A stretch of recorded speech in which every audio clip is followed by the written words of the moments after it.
Institutions में, शैक्षणिक संस्थानों में जितने भी हमारे SC, ST, OBC और माइनॉरिटीज़ के प्रोफेसर्स हैं, टीचर्स हैं, मुझे पता है कि वो लोग पढ़ने लिखने के लिए बने हैं, वो लोग पढ़ाने के लिए बने हैं, वो लोग सिखाने के लिए बने हैं, वो लोग लाठी डंडे गोली खाने के लिए नहीं बने हैं।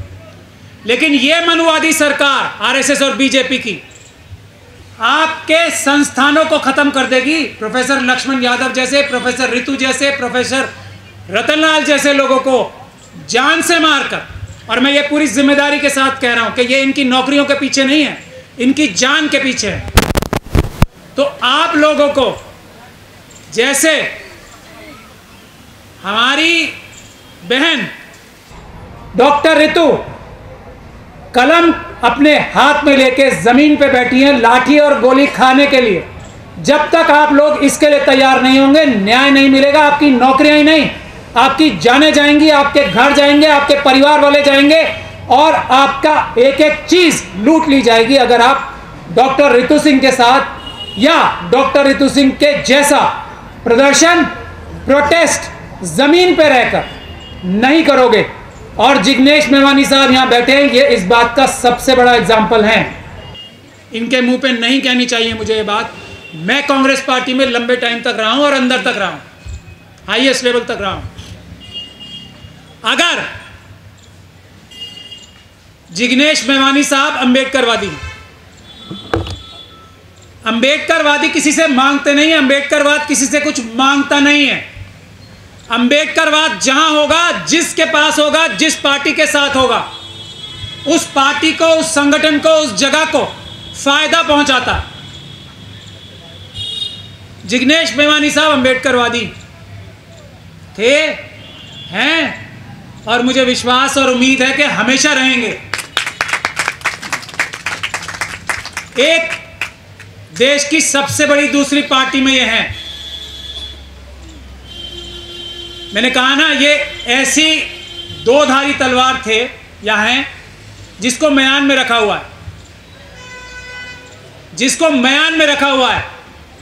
और मैं प्रोफेसर रितु के कॉन्टेक्स्ट में ये बात बता रहा हूं। अगर कांग्रेस पार्टी इनको आगे रख के, तो मैं इनके पीछे भी यही बात कहता हूं और आज मुंह पे भी कहने के लिए मजबूर हूं, इसलिए क्योंकि हमारे देश को, एग्जिस्टेंस को, हमारे देश के संविधान को, हमारे देश की एग्जिस्टेंस को खतरे में है आज RSS और BJP ने डाल रखा है। तो अगर गुजरात में जिग्नेश मेवानी साहब जैसी तलवार को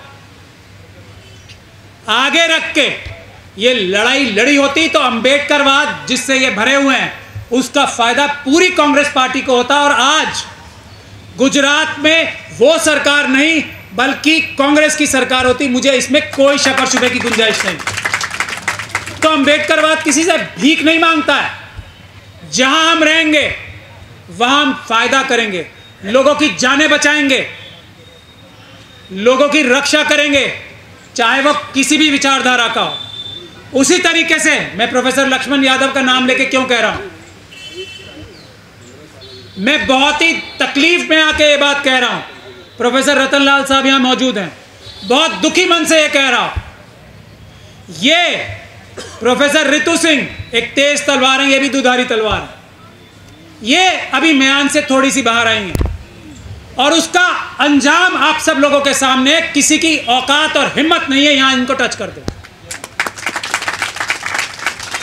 बैकफुट पे हैं सारे यूनिवर्सिटी वाले, RSS वाले, BJP वाले।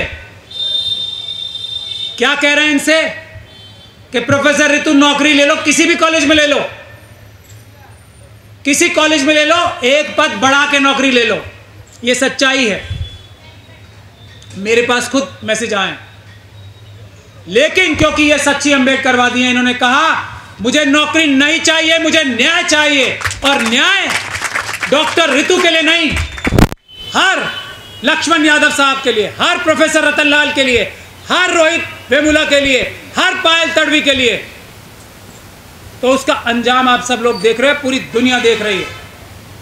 हलचल मची हुई है, रात को नींदें नहीं आ रही हैं, वाइस चांसलर साहब को, रजिस्ट्रार साहब को, प्रॉक्टर साहिबा को और हमारी सबकी प्रिय सविता राय डॉक्टर साहिबा को भी नींद नहीं आ रही है कि अब चीटिंग फोर्जरी तो कर ली, अब प्रताड़ना तो कर ली, सब कुछ कर लिया, अब मैं पकड़ी गई हूं।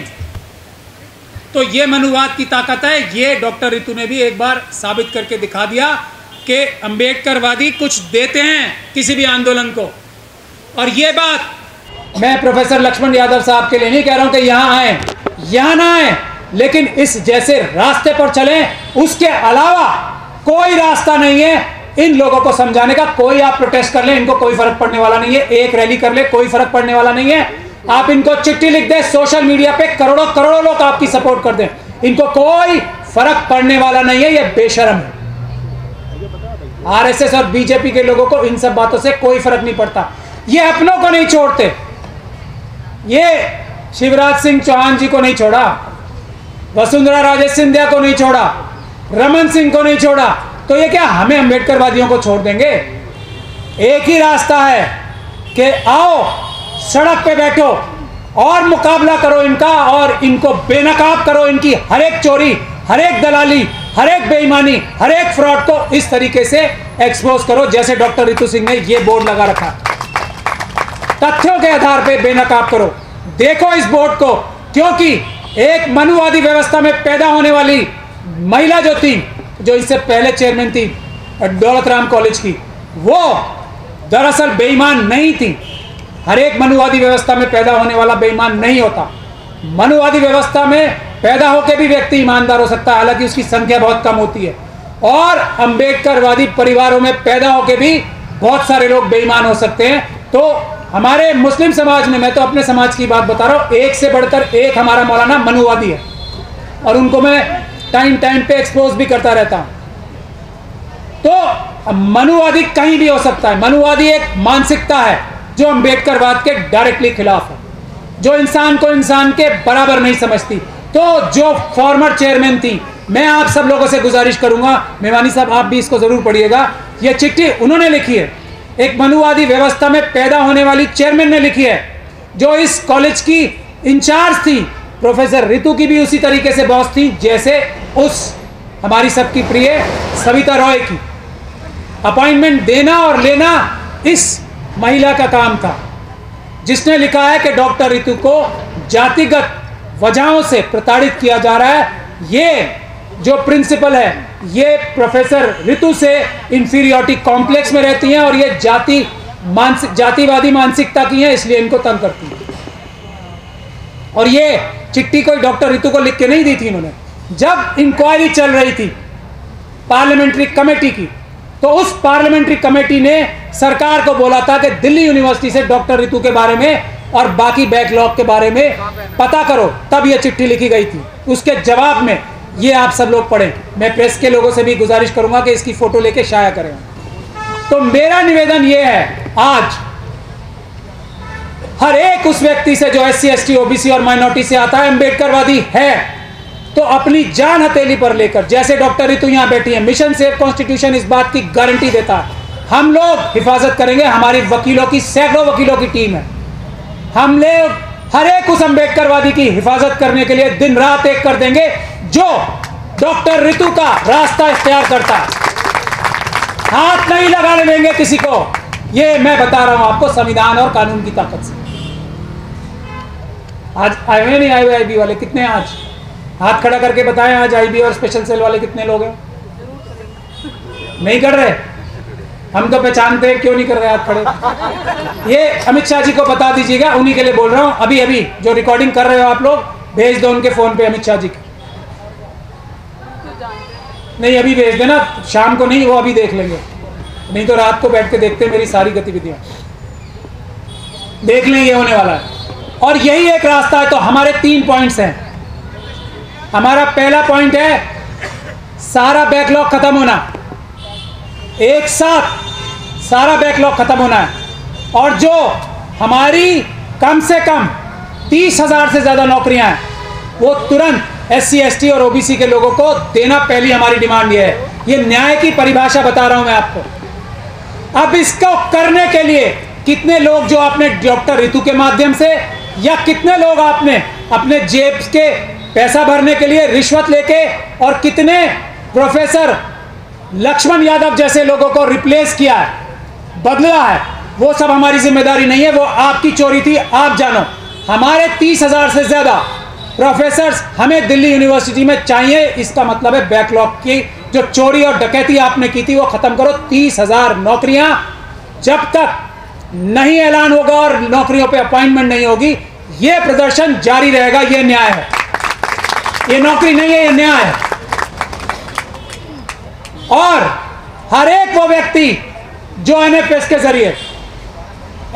के जरिए, उसका मतलब मैं समझा दूं, हमारे जितने भी व्यक्तियों को जितनी भी पोस्टों पे एनएफएस लिखकर उन पोस्टों को किसी और के हवाले किया गया है, वो तो सबसे पहले खाली होनी चाहिए। आज के आज, अभी के अभी। अगर ये प्रदर्शन हटवाना है तो ये करना पड़ेगा। एक एक का रिकॉर्ड निकाला जाएगा, किस किस को एनएफएस के जरिए नौकरी से निकाला गया था या एनएफएस के जरिए से इंटरव्यू में फेल किया गया था।